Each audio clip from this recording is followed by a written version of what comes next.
Hey there, subscribe to my channel, and also press this bell icon so you never miss any new updates, cause whenever we upload new video you will get a notification on your phone. Part 1. You will hear a conversation between two students about buying a used car. First, you have some time to look at questions 1 to 6.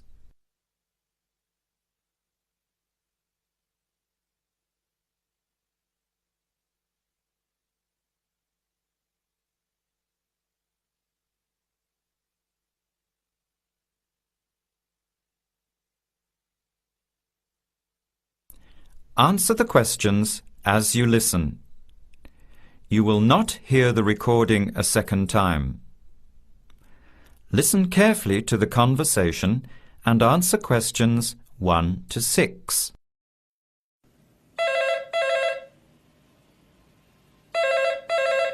Hello. Hello. Can I speak to Eleanor, please? This is Eleanor speaking. Hi. My name is Jan. I'm calling about the car that was advertised on the notice board in the Student Union building. Is it still for sale? Yes, it is. Your ad says it's a 1985 Celica, in good condition. It's old, but it has been well looked after. My family has had the car for 10 years. I'm just the third owner and my mother had it before me, so we know its history. We've got all the receipts and records. It's had regular maintenance and the brakes were done last year. It runs really well but looks its age. Why are you selling it, by the way? Well, I'm going overseas next month to study. I'll be away for at least 2 years, so I have to sell it. Unfortunately, it's been a good car. You want $1,500, is that right? I was asking $2,000, but since I need to sell it quickly, I've reduced the price. Would you like to come and take it for a drive? I don't live far from the university.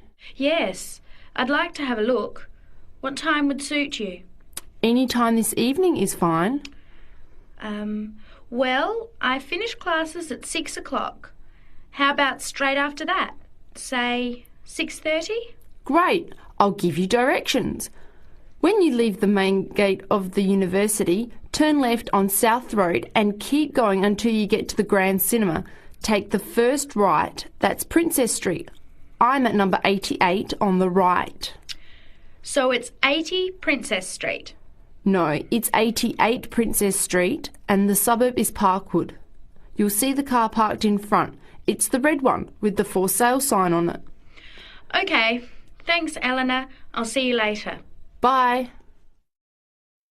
Before you hear the rest of the conversation, you have some time to look at questions 7 to 10.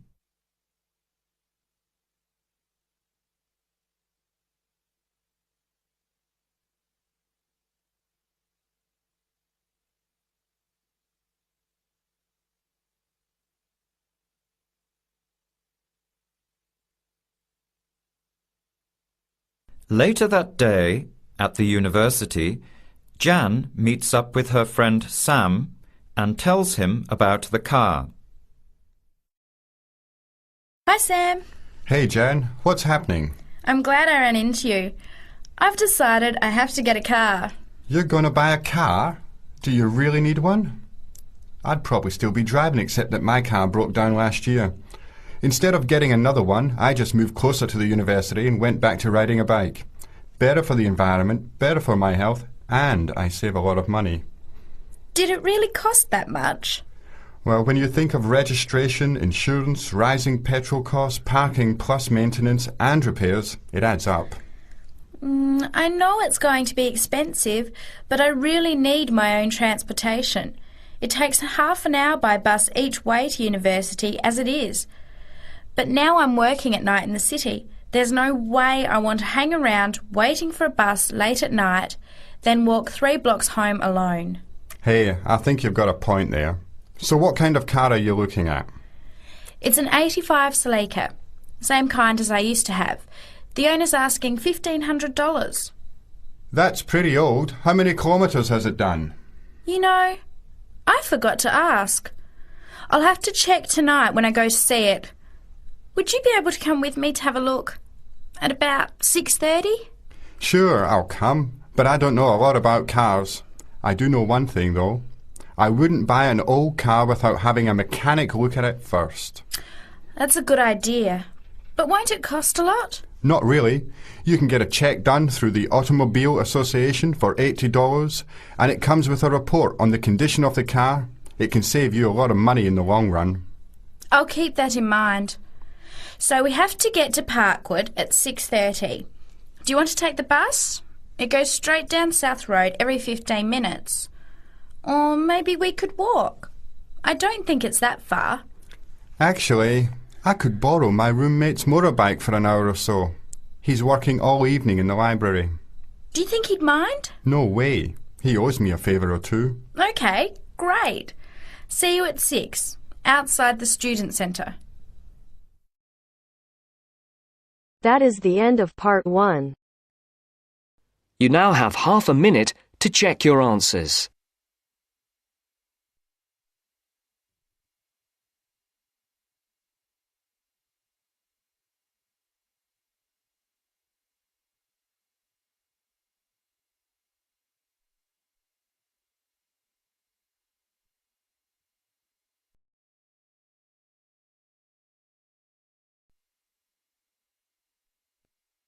Now turns to part 2. Part 2. You'll hear a tutor and 2 students discussing modern European writers. First, you have some time to look at questions 11 to 16.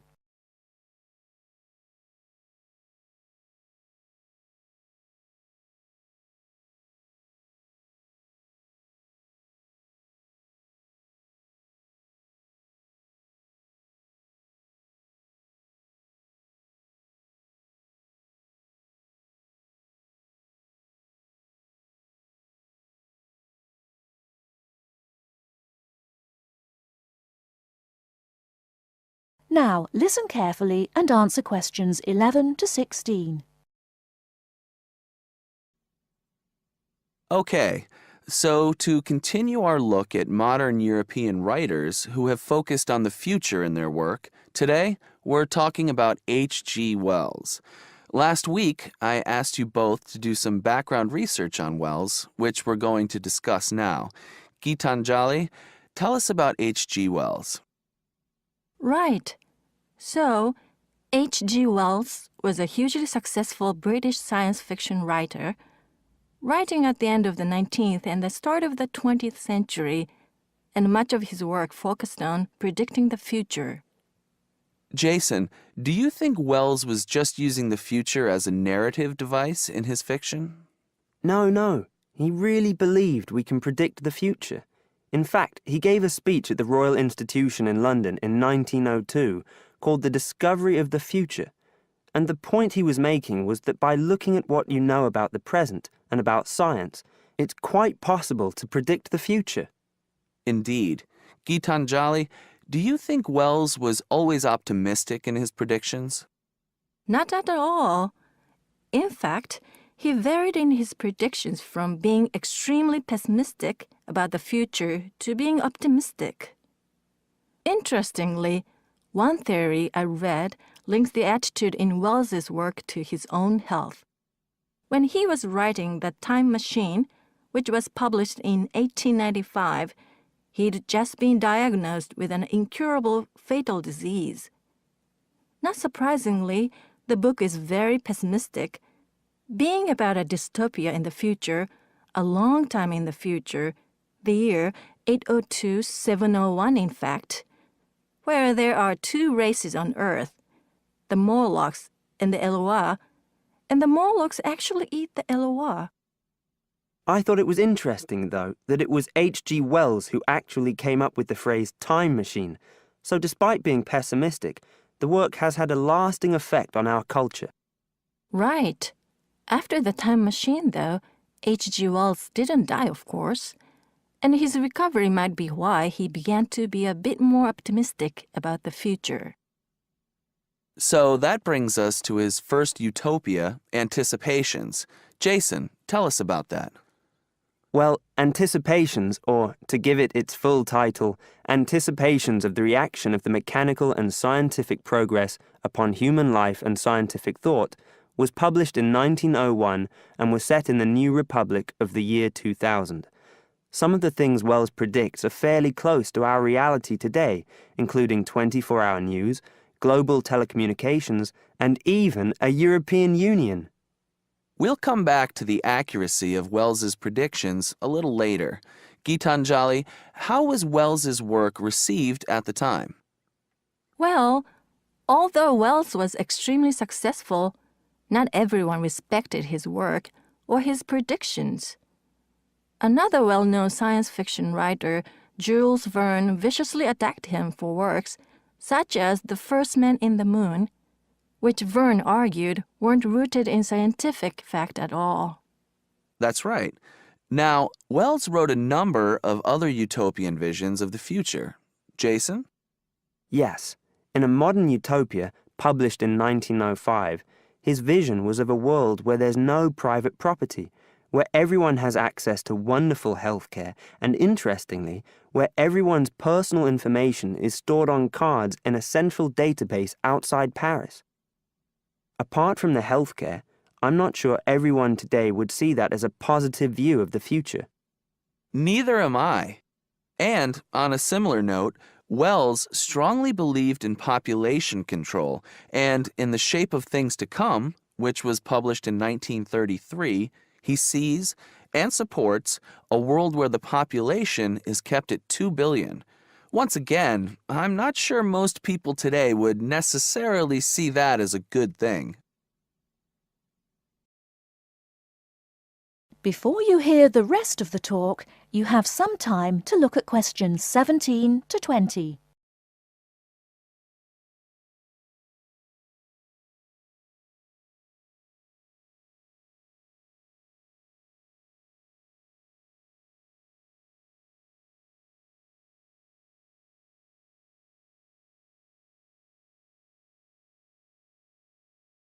Now listen and answer questions 17 to 20.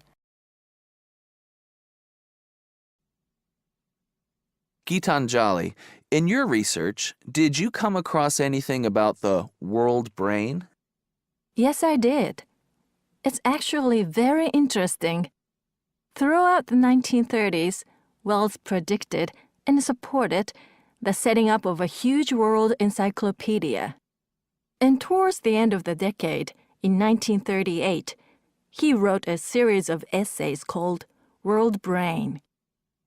In these essays, he called for the world to make use of modern technology to create an enormous global encyclopedia so that all our knowledge is available to all people, not just an educated elite.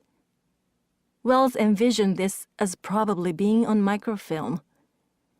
He thought it would allow anyone, anywhere in the world, to look at any book or any document. He also thought it would be created by everyone, once again, not just by an elite.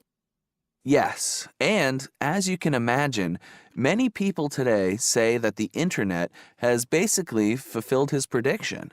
Of course, it doesn't use microfilm, but essentially, it does meet all Wells's main requirements.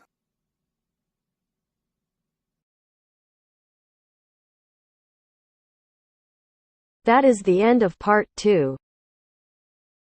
You now have half a minute to check your answers.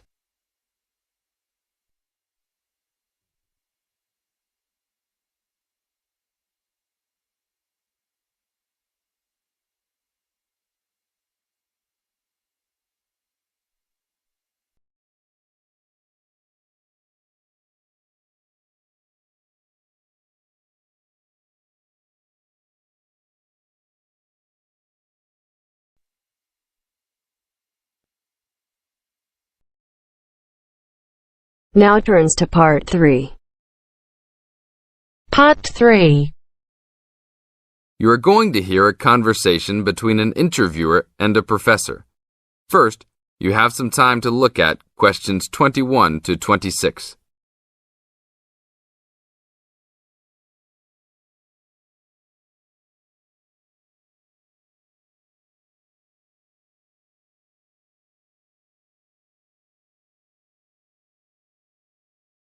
Now listen to the tape and answer questions 21 to 26. Today I'm here with Professor Nittick, who is our new university president. He has been a professor for 20 years and teaches many of the best classes on campus. I know many of you have had him as a teacher and know of his brilliance. Good morning, Professor Nittick. Thank you for stopping by the student station. Thank you for having me here. It is always great to get to meet many of the students who are involved with our school. I haven't been here since 2 years ago.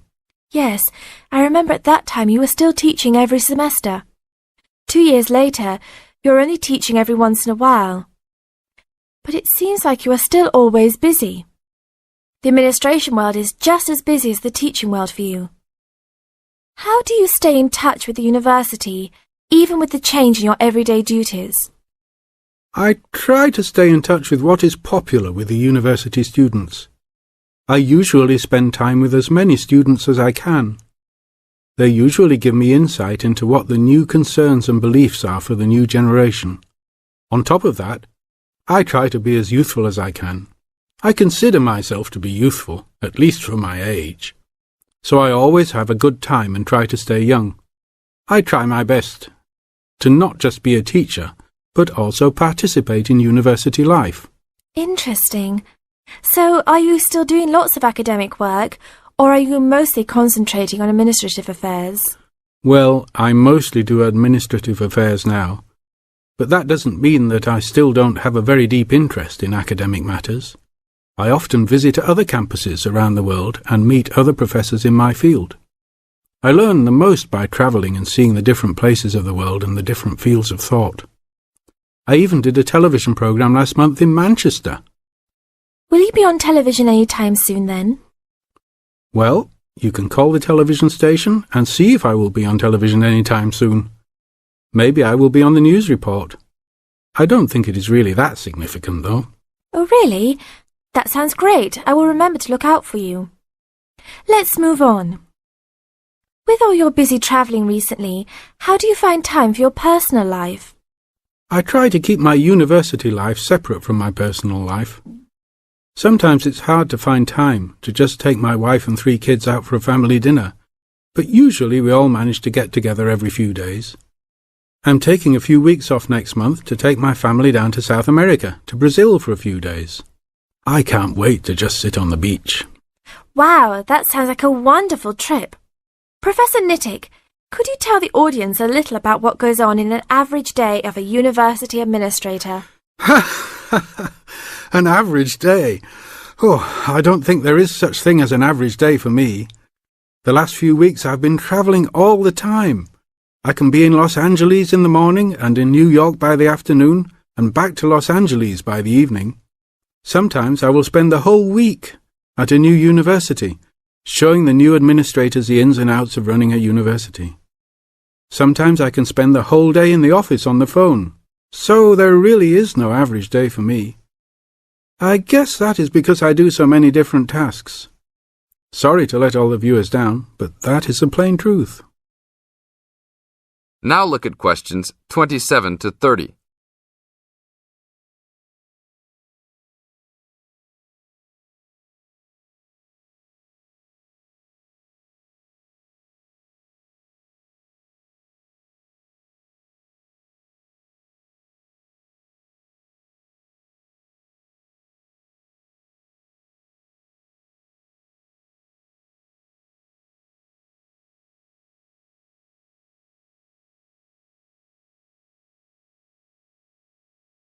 Now listen to the tape and answer questions 27 to 30.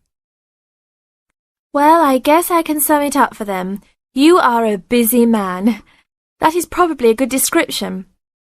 So, are there any immediate plans for the coming few weeks? Well, I'm in Los Angeles for the next 2 days, and then I fly to Colorado to meet a new prospective professor for our university.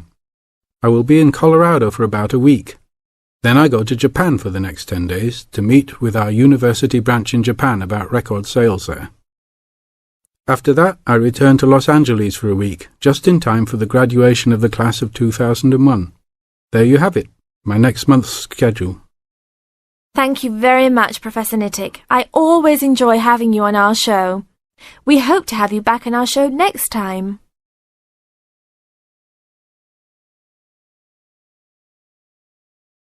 That is the end of part 3. You now have half a minute to check your answers.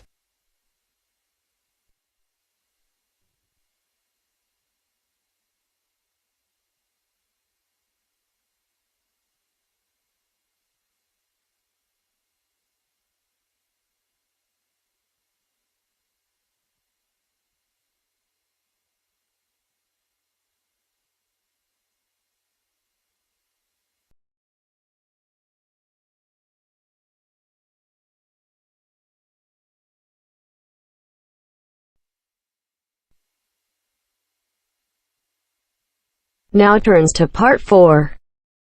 Part 4. Hear an extract from a talk given by a lecturer from Management Department of a university on the topic Job Satisfaction. First, you have some time to look at questions 31 to 40.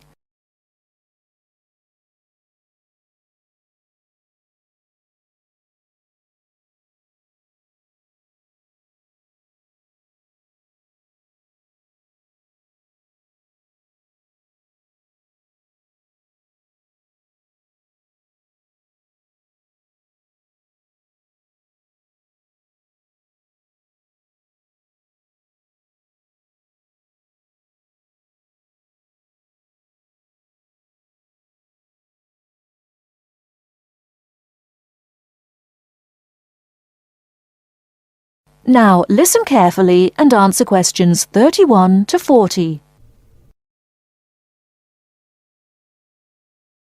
Job satisfaction is how happy an individual is with his or her job. Scholars and human resource professionals generally make a distinction between affective job satisfaction and cognitive job satisfaction. Affective job satisfaction is the overall extent of pleasurable emotional feelings individuals have about their jobs, and is different from cognitive job satisfaction, which is the extent of individual satisfaction with particular facets of their jobs such as pay, pension, arrangements, working hours, and numerous other aspects of their jobs. At its most general level of conceptualization, job satisfaction is simply how content an individual is with his or her job. Affective job satisfaction is usually defined as a one-dimensional, subjective construct representing an overall emotional feeling individuals have about their job as a whole. Hence, affective job satisfaction for individuals reflects the degree of pleasure or happiness their job in general induces. Cognitive job satisfaction is usually defined as being a more objective and logical evaluation of various facets of a job.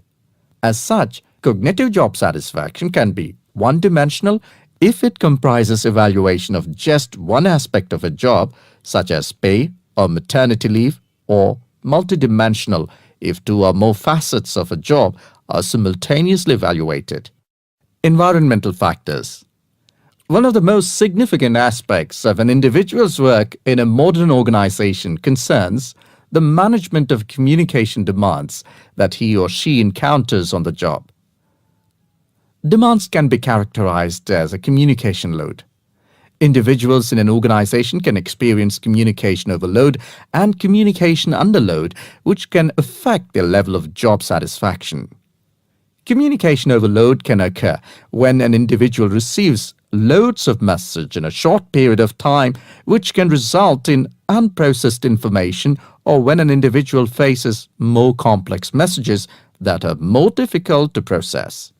Due to this process, given an individual's style of work and motivation to complete a task, when more inputs exist than outputs, the individual perceives a condition of overload which can be positively or negatively related to job satisfaction. In comparison, communication underload can occur when messages or inputs are sent below the individual's ability to process them.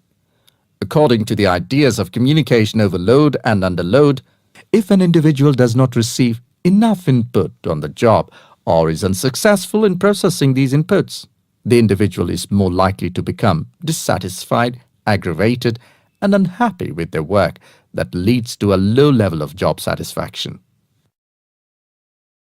Superior subordinate communication.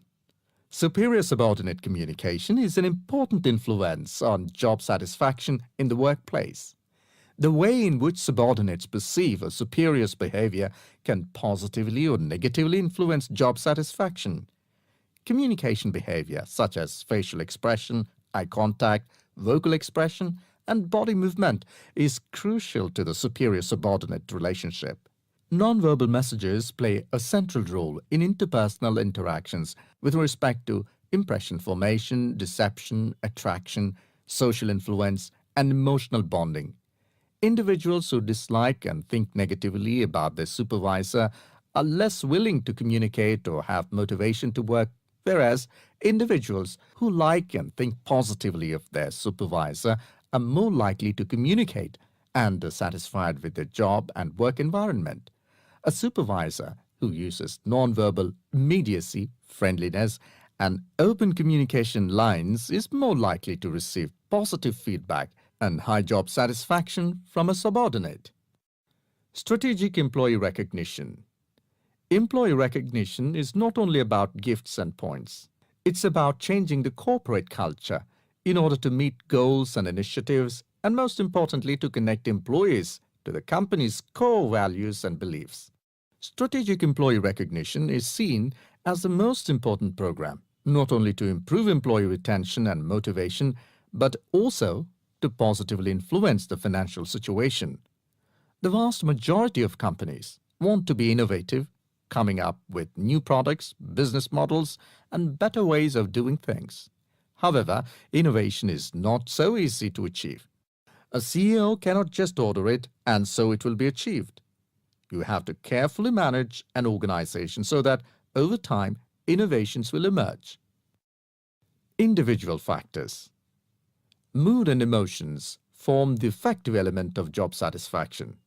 Moods tend to be long-lasting, but often weaker states of uncertain origins, while emotions are often more intense, short-lived, and have a clear object or cause. Positive and negative emotions were also found to be significantly related to overall job satisfaction. It was found that suppression of unpleasant emotions decreases job satisfaction, and the amplification of pleasant emotions increases job satisfaction.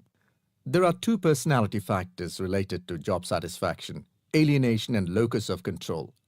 Employees who have an internal locus of control and feel less alienated are more likely to experience job satisfaction, job involvement, and organizational commitment. The characteristics like high self-esteem, self-efficacy, and low neuroticism are also related to job satisfaction.